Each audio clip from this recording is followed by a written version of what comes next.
Hi, and welcome to Chapter 7, Understanding Interpersonal Communication. Here's where we're going. What is interpersonal communication? What motivates us to develop relationships? How do we communicate in those relationships? How do we maintain our relationships? And what role does self-disclosure play? Remember, these 5 communication principles are going to be applied to every section, including this interpersonal context. Each of these 5 principles is useful in each part of the interpersonal context.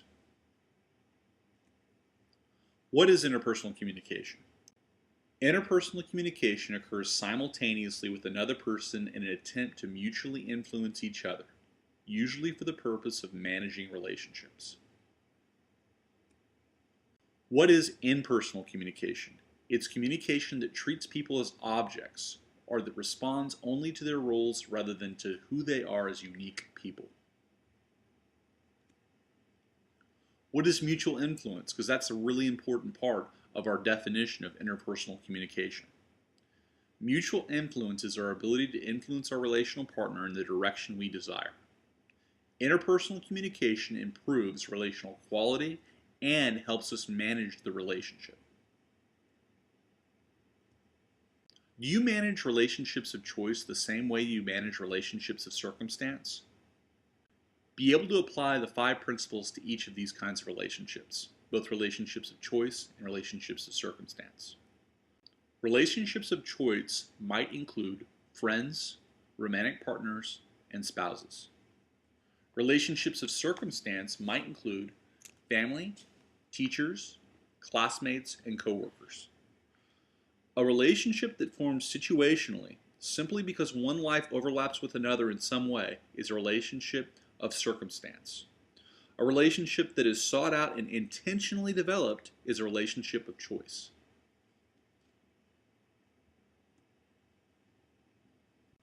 Attraction is a motivational state that causes someone to think, feel, and behave in a positive manner towards another person. Interpersonal attraction is the degree to which one desires to form or maintain an interpersonal relationship with another person. Short-term initial attraction is the degree of potential for developing an interpersonal relationship with someone. Long-term maintenance attraction is the level of liking or positive feeling that motivates one to maintain or escalate a relationship. There are 4 primary factors in interpersonal attraction to be aware of. The first is similarity. Similarity is the degree to which one's characteristics, values, attitudes, interests, or personality traits are like those of another person. Physical attraction is the degree to which one finds another person's physical self appealing. Sexual attraction is the desire to have sexual contact with a certain person. The matching hypothesis suggests that one tends to seek out individuals who represent the same level of physical attractiveness as oneself. Proximity is the likelihood of being attracted to people who are physically close rather than those who are further away. Complementarity is the degree to which another person's different abilities, interests, and needs balance or round out one's own.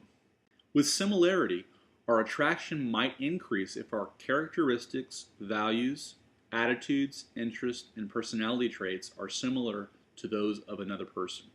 With proximity, we are more likely to be interpersonally attracted to people who are physically close to us. And with complementarity, we may be attracted to someone whose abilities, interests, and needs differ from, but balance or round out our own. There are 3 big motivations for why we form interpersonal relationships. These include control, inclusion, and affection. Control is the need to make decisions and take responsibility, or the level of willingness to accept others' decision making. So remember, these work both ways. It's not just my need to take responsibility. It's also my willingness to accept others' decision making. Both give control and be able to give up control. Inclusion is the need to involve others in one's activities or to be involved in the activities of others. So again, we have both sides of inclusion, both the need to involve others in my activities, and the need to be involved in the activities of others. Affection is the need to be loved and accepted by others, or the willingness to give love and acceptance to others. So remember, we have both sides in affection too. Both my need to be loved and accepted by others, and the willingness to give love and acceptance to others. How do you communicate your attraction? One way is with nonverbal immediacy behaviors. These are cues such as eye contact, forward body leans, touch, and open body orientation. These cues communicate feelings of liking, pleasure, and closeness. Uncertainty reduction theory is a driving human motivation to increase predictability by reducing the unknown in one's circumstances. There are 3 strategies to know. The first is the passive strategy. The passive strategy is a non-communicative strategy for reducing uncertainty by observing others and situations. It's observational. The active strategy is a communicative strategy for reducing uncertainty by getting information from a third party. So in the active strategy, you're going to another party. The interactive strategy is a strategy for communicating directly with the source who has the greatest potential to reduce one's uncertainty. So the interactive strategy is the most direct because you're going directly to the source. A good description of the passive strategy is observing and gathering useful information without interacting with anyone. A good example of the active strategy is getting opinions and information from third parties. A good example of the interactive strategy is getting opinions and information from those parties most directly involved. Another thing that can help communicate attraction is asking the right kinds of questions. Avoid self-absorption. Conversational narcissism is a communication style emerging from the view that one is the center of the universe. The self-absorbed communicator style is a dominating communication style in which one focuses attention on oneself. Avoid both verbal and nonverbal self-absorption.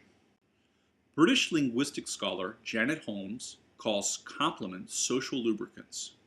She explains that the most common purpose of a compliment is to make someone feel good by offering praise and encouragement. But an important byproduct is a sense of increased goodwill and solidarity between the complimenter and the receiver.